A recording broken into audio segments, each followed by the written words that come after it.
Hello friends, स्वागत है आप लोगों का मेरे यूट्यूब चैनल एग्जाम शुरू पर। अगर आप सीटेट की तैयारी कर रहे हैं तो ये वीडियो आपके लिए बहुत इंपॉर्टेंट है। जैसा कि आप लोगों को पता है, क्लास 6 का हिस्ट्री कंप्लीट हो चुका था, यानी एनसीईआरटी का आपका 6 क्लास का हिस्ट्री कंप्लीट हो चुका है। ये 7th क्लास का हिस्ट्री है, यानी इतिहास। तो इसका आज हम लोग 7th क्लास का फर्स्ट चैप्टर पढ़ेंगे, यानी चैप्टर नंबर फर्स्ट, प्रारंभिक कथन, हजार वर्षों के दौरान हुए परिवर्तनों की पड़ताल। यानी इसका क्लास 7th का आपका पहला जो चैप्टर है उसका क्या नाम है? प्रारंभिक कथन, हजार वर्षों के दौरान हुए परिवर्तनों की पड़ताल करनी। यानी हजारों वर्षों के दौरान कौन कौन से परिवर्तन हुए थे ये आपको बताना है। और क्लास 6 का आपका हिस्ट्री कंप्लीट हो चुका है। आप लोग वीडियो देख सकते हैं, प्लेलिस्ट में उसको ऐड कर दिया गया है। चलिए वीडियो स्टार्ट करते हैं। वीडियो स्टार्ट करने से पहले अगर आपने मेरे चैनल को सब्सक्राइब नहीं किया तो आप मेरे चैनल को सब्सक्राइब कर लें, ताकि आगे भी आपको ऐसी वीडियो देखने को मिले। अगर आपको वीडियो समझ में ना आए तो आप इसको दोबारा भी देख सकते हैं। तो ये देखिए, आपको एक मैप दिखाया गया है, यानी एक मानचित्र दिखाया गया है। तो ये जो मानचित्र था, तो देखिए एक मानचित्र यहाँ पे ये जो दिखाई दे रहा है, और एक मानचित्र आपका नीचे वाले पेज पे है। तो मानचित्र एक में अरब भूगोलवेत्ता अल इंद्रसी ने 1154 में बनाया था। यहाँ जो नक्शा दिया गया है वह उसके द्वारा बनाए गए दुनिया के बड़े मानचित्र का एक हिस्सा है और भारतीय उपमहाद्वीप को दर्शाता है। और मानचित्र 2 एक फ्रांसीसी मानचित्रकार ने 1720 में बनाया था। दोनों नक्शे एक ही इलाके के हैं, मगर उनमें काफ़ी अंतर है। यानी आपको जो ये पहला जो मानचित्र दिखाया गया वो इस प्रकार का था, और जो 1720 में आपका मानचित्र बनाया गया है वो इस प्रकार का है। तो ये देखिए क्या कह रहे हैं, तो उसमें दोनों नक्शे में काफ़ी अंतर है। अल नसीदी के नक्शे में दक्षिण भारत उस जगह पर है जहां हम आज उत्तर भारत ढूंढेंगे, और श्रीलंका का द्वीप ऊपर की तरफ है। जगहों के नाम अरबी में दिए गए हैं और उनमें कुछ जाने पहचाने नाम दिए, जैसे कि उत्तर प्रदेश, उसके बाद उत्तर प्रदेश का कन्नौज। और मानचित्र 2 पहले मानचित्र के बनने के लगभग 600 वर्ष बाद बनाया गया। इस कालावधि में उपमहाद्वीप के बारे में सूचनाएं काफ़ी बदल गई थी। यह नक्शा हमें ज़्यादा परिचित लगेगा। इसमें विशेषकर तटीय इलाकों की बारीकी ब्यौरे देखकर आश्चर्य होता है। यूरोप के नाविक तथा व्यापारी अपनी समुद्री यात्रा के लिए इस नक्शे का इस्तेमाल किया करते थे। यानी ये जो नक्शा नंबर 2 है आपका, ये किसके लिए प्रयोग होता था? समुद्री यात्रा के लिए, और व्यापारी अपने लिए करते थे। ठीक है, उसके बाद देखिए,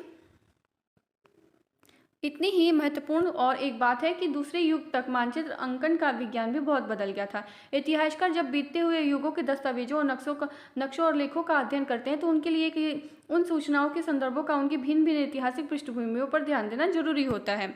उसके बाद है आपका नई और पुरानी शब्दावली। यानी जो नई और पुरानी शब्दावली थी वो कैसी थी? वहाँ उस समय की, अगर समय के साथ साथ सूचनाओं के संदर्भ बदलते हैं तो भाषा और अर्थों के साथ साथ क्या होता है? ऐतिहासिक अभिलेख कई तरह की भाषाओं में मिलते हैं और ये भाषाएं भी समय के साथ साथ बहुत बदलती हैं। उदाहरण के लिए मध्य युग की फारसी आधुनिक फारसी भाषा से भिन्न है। यह भिन्नता सिर्फ व्याकरण और शब्द भंडार से ही नहीं आती है, समय के साथ शब्दों के अर्थ भी बदल जाते हैं। यानी उदाहरण के लिए हिंदुस्तान शब्द ही ले लीजिए। आज हम इसे आधुनिक राष्ट्र राज्य भारत के अर्थ में लेते हैं। 13वीं सदी में जब फारसी के इतिहासकार मिनहाज ए सिराज ने हिंदुस्तान शब्द का प्रयोग किया था, तो उनका आश्रय पंजाब, हरियाणा और गंगा यमुना के बीच में स्थित इलाकों से था। उनमें से इस शब्द का राजनीतिक अर्थ में इन इलाकों के लिए इस्तेमाल किया जाता था, जो कि दिल्ली के सुल्तान के लिए अधिकार क्षेत्र में आते थे। सल्तनत के प्रचार के साथ साथ इसके विपरीत 16वीं सदी के आरंभ में बाबर ने हिंदुस्तान शब्द का प्रयोग इस उपमहाद्वीप के भूगोल, पक्षियों और यहाँ के निवासियों की संस्कृति का वर्णन करने के लिए किया। यह प्रयोग 14वीं सदी के कबीर अमीर खुसरो द्वारा प्रयुक्त शब्द हिंद के ही कुछ समान था, मगर जहाँ भारत को एक भौगोलिक और सांस्कृतिक सत्व के रूप में पहचाना जाता था, वहाँ हिंदुस्तान शब्द से वे राजनीतिक और राष्ट्रीय अर्थ नहीं जुड़े थे जो आज हम जोड़ते हैं। किसी भी शब्द का प्रयोग करने में इतिहासकारों को बहुत सावधान रहना चाहिए, क्योंकि अतीत में उन शब्दों के कुछ अलग ही अर्थ होते थे। उदाहरण के लिए विदेशी जैसे सीधा साधा शब्द भी ले लीजिए। हमारे लिए आज इसका अर्थ होता है कि ऐसा व्यक्ति जो भारत का ना हो। मध्ययुग में मानो कि मध्य युग के किसी गांव में मान लीजिए आने वाला कोई भी अनजान व्यक्ति जो उस समाज या संस्कृति का अंग ना हो, विदेशी कहलाता था। ऐसे व्यक्ति को हिंदी में परदेशी और फारसी में अजनबी कहा जाता था। इसलिए किसी नगरवासी के लिए वनवासी विदेशी शब्द होता है, किंतु एक ही गांव में रहने वाले दो किसान अलग अलग धार्मिक और जाति परंपराओं से जुड़े होने पर भी एक दूसरे के लिए विदेशी नहीं होते हैं। उसके बाद है आपका इतिहासकार और उसके स्रोत। तो इतिहासकार किस युग का अध्ययन करते हैं और उसकी खोज की प्राकृतिक क्या है, इसे देखते हुए अलग अलग तरह के स्रोतों का सहारा लेते हैं। उदाहरण के लिए पिछले साल आपने गुप्त वंश के शासकों और हर्षवर्धन के बारे में पढ़ा है। इस पुस्तक में हम मोटे तौर पर 700 से 1750 ईस्वी तक लगभग 1000 वर्षों के बारे में पढ़ेंगे। इस काल के अध्ययन के लिए इतिहासकार जिन स्रोतों का प्रयोग करते हैं उनमें आपको बहुत सी बातें ऐसी मिलेंगी जो पिछले युग में वैसी ही चली आ रही हैं। इतिहासकार इस काल के बारे में सूचना इकट्ठी करने के लिए अभी भी सिक्कों, शिलालेखों, सत्यापन यानी भवन निर्माण कला तथा लिखित सामग्री का पर निर्भर रहते हैं। पर कुछ बातें पहले से काफ़ी भिन्न थी। इस युग में प्रमाणिक लिखित सामग्री की संख्या और विविधता आश्चर्यजनक रूप से बढ़ गई है। इसके आगे इतिहासकार सूचनाओं के दूसरे प्रकार के स्रोतों का इस्तेमाल करते हैं और धीरे धीरे कम करने लगे। इस समय के दौरान कागज क्रमशः सस्ता हो गया और बड़े पैमाने पर उपलब्ध भी होने लगा। लोग धर्म ग्रंथ, शासकों के वृत्तांत और संतों के लेखन व उपदेश, अर्जियां, अदालतों के दस्तावेज, हिसाब, करों के खाते आदि लिखने में इसका प्रयोग करने लगे। धनी व्यक्ति, शासक, जन, मठ तथा मंदिर पांडुलिपियां इकट्ठा करने लगे। इन पांडुलिपियों को पुस्तकालयों तथा अभिलेखागारों में रखा जाता था। इन पांडुलिपियों तथा दस्तावेजों में इतिहासकारों को बहुत सारी विस्तृत जानकारी मिलती है, मगर साथ ही इसका उपयोग कठिन होता है। उसके बाद है, उन दिनों छापे खाने तो नहीं थे, लेकिन लिपिक या नकल नवीस हाथ से ही पांडुलिपियों की प्रतिकृति बनाते थे। अगर आपने कभी किसी मित्र के गृह कार्य की नकल उतारी तो आप जानते होंगे कि यह काम आसान नहीं होता। कभी कभी आपको अपने मित्र की लिखावट समझ में नहीं आती और आपको मजबूर होकर अंदाजा ही लगाना पड़ता है कि क्या लिखा गया। फलस्वरूप आपके लिखने में मित्र के लिखे हुए में से कुछ छोटे मोटे लेकिन महत्वपूर्ण अंतर आ ही जाते होंगे। पांडुलिपियों की प्रतिलिपियां बनाने में भी कुछ ऐसा ही होता है। पांडुलिपियां बनाते हुए लिपिक छोटे मोटे फेरबदल करते रहते हैं। कहीं कोई शब्द, कहीं कोई वाक्य। सदी दर सदी प्रतिलिपियों की भी प्रतिलिपियां बनती रही और अंततः एक ही मूल ग्रंथ की भिन्न भिन्न प्रतिलिपियां एक दूसरे से बहुत ही अलग हो गई। इससे बड़ी गंभीर समस्या उत्पन्न हो गई, क्योंकि आज हमें लेखक की उन पांडुलिपि शायद ही कहीं मिली होगी। हमें बाद के लिपिकों द्वारा बनाई गई पांडुलिपियों पर ही पूरी तरह निर्भर रहना पड़ता है। इससे इस बात का अंदाजा लगाने के लिए मूलतः लेखक ने क्या लिखा, इतिहासकारों को एक ही ग्रंथ की विभिन्न प्रतिलिपियों का अध्ययन करना पड़ा। उसके बाद है आपका, कई बार लेखक स्वयं भी समय समय पर अपने मूल वृत्तांत में संशोधन करते हैं। 14वीं शताब्दी के इतिहासकार जियाउद्दीन बर्नी ने अपनी वृत्तांत पहली बार 1356 में और दूसरी बार 2 वर्ष बाद लिखा था। दोनों में अंतर है, लेकिन 1971 तक इतिहासकारों को पहली बार वाले वृत्तांत की जानकारी ही नहीं थी। यह पुस्तकालयों के विशाल संग्रहों में कहीं दबी हुई थी। उसके बाद है आपका, नए सामाजिक और राजनीतिक समूह। सन 700 से 1750 के बीच के 1000 वर्षों का अध्ययन इतिहासकारों के आगे भारी चुनौती रखता है। मुख्य रूप से इसलिए कि इस पूरे काल में बड़े पैमाने पर अनेक तरह के परिवर्तन हुए। इस काल में अलग अलग समय पर नए प्रौद्योगिकी के दर्शन होते हैं, जैसे सिंचाई में रहत, कताई में चरखे और युद्ध में आग्नेयास्त्र यानी बारूद वाले हथियार का इस्तेमाल। इस उपमहाद्वीप में नई तरह का खान पान भी आए, आलू, मक्का, मिर्च, चाय और कॉफ़ी। ध्यान रहे कि ये तमाम परिवर्तन नए प्रौद्योगिकी और फसलें उन लोगों के साथ आए जो नए विचार लेकर आए थे। परिणाम स्वरूप यह काल आर्थिक, राजनीतिक, सामाजिक और सांस्कृतिक परिवर्तनों का भी काल रहा। उसके बाद है आपका, इस युग में लोगों की गतिशीलता, एक स्थान से दूसरे स्थान पर आना जाना भी बहुत बढ़ गया। अवसर की तलाश में लोगों के झुंड दूर दूर की यात्राएं करने लगे। इस महाद्वीप में अपार संपदा और अपना भाग्य गढ़ने के लिए अपार संभावनाएं मौजूद थी। इस काल में जिस समुदाय का महत्व बढ़ा उसमें से एक समुदाय था राजपूत, जिसका नाम राजपूत अर्थात राजा का पुत्र से निकाला। 8वीं से 14वीं सदी के बीच यह नाम आमतौर पर योद्धाओं के उस समूह के लिए प्रयुक्त होता है जो क्षत्रिय वर्ण के होने का दावा करते हैं। राजपूत शब्द के अंतर्गत केवल राजा और सामंत वर्ग ही नहीं, बल्कि वे सेनापति और सैनिक भी आते हैं जो पूरे उपमहाद्वीप में अलग अलग शासकों की सेनाओं में सेवारत हैं। कवि और चारण राजपूतों की आचार संहिता, प्रबल पराक्रम और स्वामी भक्ति का गुणगान करते हैं।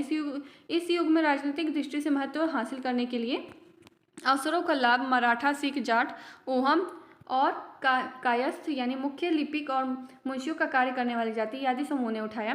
इस पूरे काल के दौरान क्रमशः जंगलों की कटाई हो रही थी और खेती का इलाका बढ़ा हुआ था। कुछ क्षेत्रों में यह परिवर्तन अन्य क्षेत्रों की अपेक्षा अधिक तेजी से हुए और पूरे तौर पर हुए।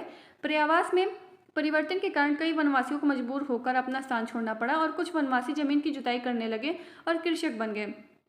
कृषकों के लिए ये नए समूह क्षेत्र बाजार, मुखियाओं, पुजारियों, मठों और मंदिरों से प्रभावित होने लगा।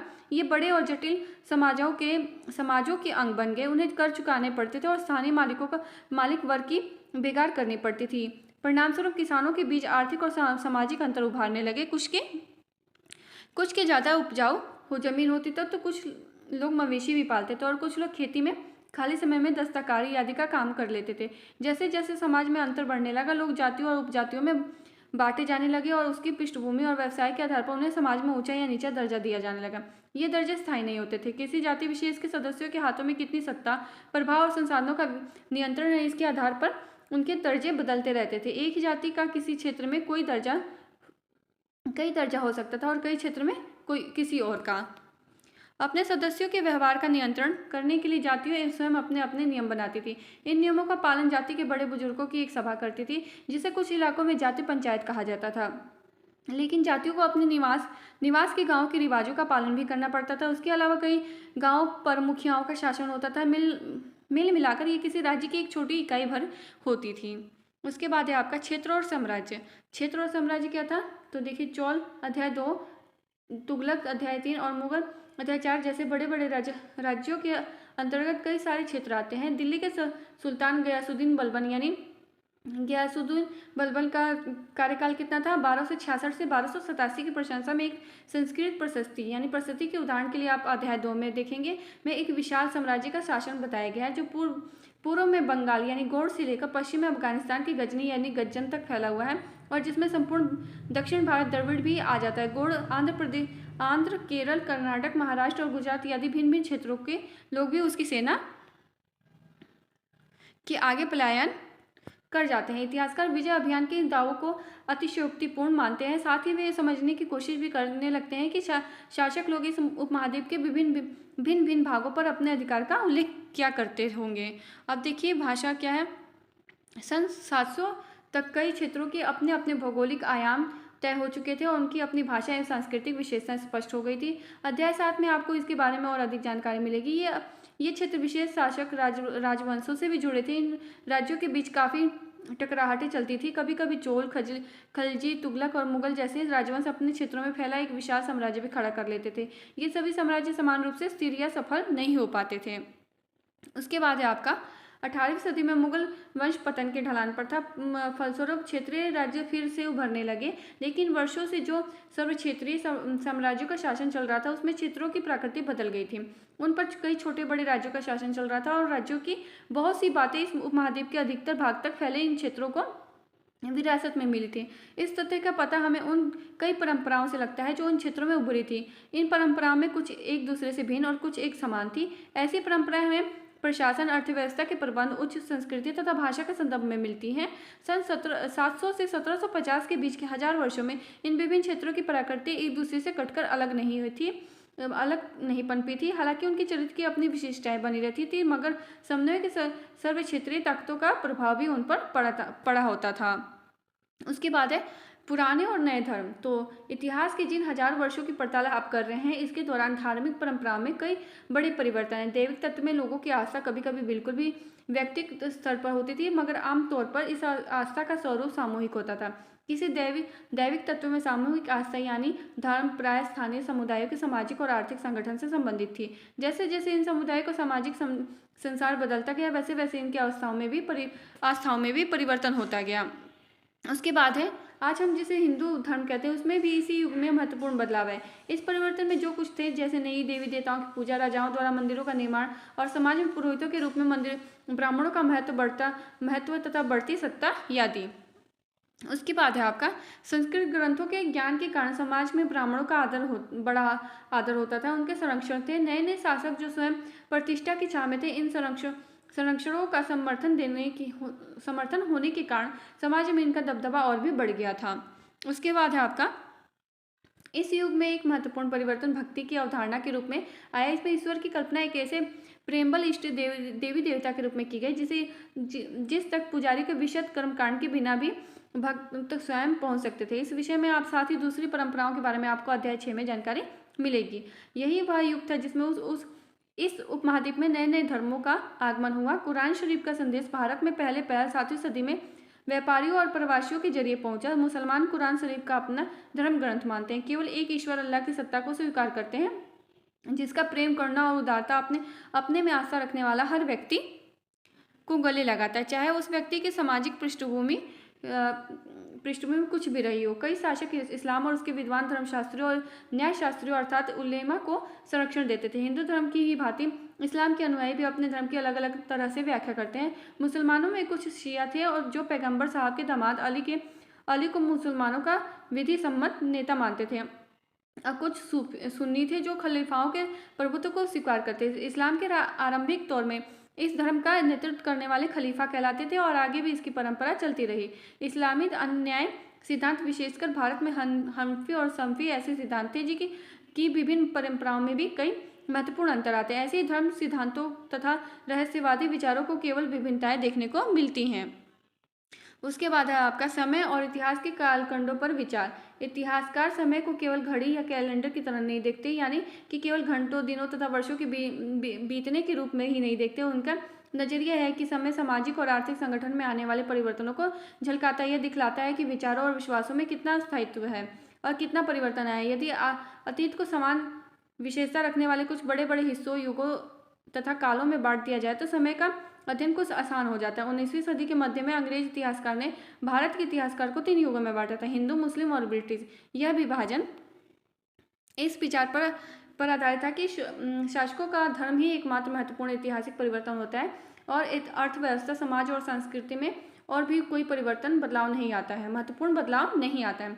इस दृष्टिकोण में इस उपमहाद्वीप की अपार विविधता की ओर उपेक्षा की जाती थी। इस काल विभाजन को आज बहुत कम इतिहासकार ही स्वीकार करते हैं। अधिकतर इतिहासकार आर्थिक तथा सामाजिक कारकों के आधार पर ही अतीत के विभिन्न कालखंडों की विशेषताएं तय करते हैं। पिछले साल आपने जो इतिहास पढ़े हैं उसमें प्राचीन समाजों के कई प्रकार का समावेश है, जैसे कि शिकारी, संग्राहक, प्रारंभिक तौर के कृषिकर्मी, शहरों और गांव के निवासी और प्रारंभिक तौर के राज्य और साम्राज्य। इस साल आप जो इतिहास पढ़ेंगे उसे प्राय मध्यकालीन इतिहास कहा जाता है। इसमें आपको कृषि समाजों के विस्तार, क्षेत्रीय और साम्राज्यिक राज्यों के उदय, कभी कभी तो ग्रामवासियों और वनवासियों की कीमत पर प्रधान धर्मों के रूप में हिंदू धर्म, इस्लाम धर्म के विकास और यूरोप से व्यापारी कंपनियों के आगमन के बारे में और विस्तार से जानकारी मिलेगी। भारत के इतिहास के ये 1000 साल अपने बदलाव के साक्षी रहे हैं। आखिर 16वीं और 18वीं शताब्दियाँ यानी 8वीं या 11वीं शताब्दियों से काफ़ी भिन्न थी। इसलिए इस सारे काल को एक ऐतिहासिक इकाई के रूप में देखना समस्या से खाली नहीं है। फिर मध्यकाल की तुलना प्राय आधुनिक काल से की जाती है। आधुनिकता के साथ भौतिक उन्नति और बौद्धिक प्रगति का भाव जुड़ा है। इसमें आशय यह निकलता है कि मध्यकाल रूढ़िवादी था और इस दौरान कोई परिवर्तन हुआ ही नहीं, लेकिन हम जानते हैं कि ऐसा नहीं था। उसके बाद है आपका इस 1000 वर्षों के दौरान इस महाद्वीप के समाजों में प्राय परिवर्तन आते हैं और कई क्षेत्रों की अर्थव्यवस्था तो इतनी समृद्ध हो चुकी थी कि उनमें यूरोप की व्यापारी कंपनियों को भी आकर्षित करना प्रारंभ कर दिया। इस पुस्तक को पढ़ते समय आप परिवर्तन के चिन्हों तथा यह सक्रिय ऐतिहासिक प्रक्रिया पर ध्यान देते चलेंगे और जब भी संभव हो इस पुस्तक में आप जो पढ़ रहे हैं उसकी तुलना आप पिछले वर्ष पढ़ी हुई बातों से, यानी जो क्लास 6 में आपने हिस्ट्री पढ़ा था उसकी बातों की समझने की कोशिश कीजिएगा। जहाँ भी संभव हो ये देखने की कि कहाँ बदलाव है, कहाँ नहीं हुए, और आज आपने आसपास की दुनिया पर नज़र डालकर यह भी देखे कि और भी कुछ बदला है या वैसा ही वैसा रहा है। अगर आपको ये मेरी वीडियो पसंद आए तो लाइक, शेयर, कमेंट और सब्सक्राइब करना ना भूलें। कल आपका चैप्टर नंबर 2 होगा। Thanks for watching.